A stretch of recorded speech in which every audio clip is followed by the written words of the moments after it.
اعوذ باللہ من الشیطان الرجیم بسم اللہ الرحمن الرحیم واستعینوا بالصبر والصلاة and seek help through patience and prayer، اور مدد حاصل کرو صبر کے ذریعے اور نماز کے ذریعے۔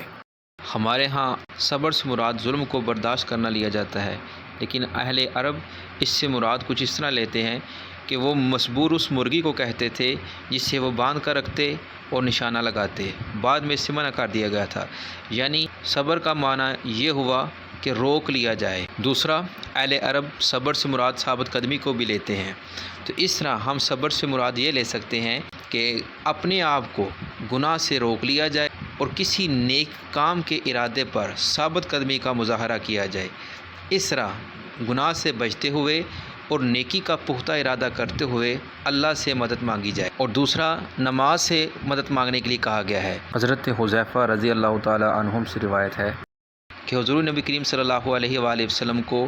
جب بھی کوئی اہم معاملہ پیش آتا تو آپ صلی اللہ علیہ وآلہ وسلم نماز پڑھتے۔ اسی طرح حضرت ابو ہریرہ رضی اللہ تعالی عنہ سے روایت ہے جس کا مفہوم کچھ اس طرح سے ہے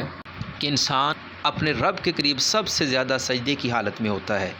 اس لیے سجدے کی حالت میں زیادہ سے زیادہ دعا کرنے کے لیے ارشاد فرمایا گیا ہے۔ صدق اللہ العظیم و صدق رسولہ النبی الکریم الامین۔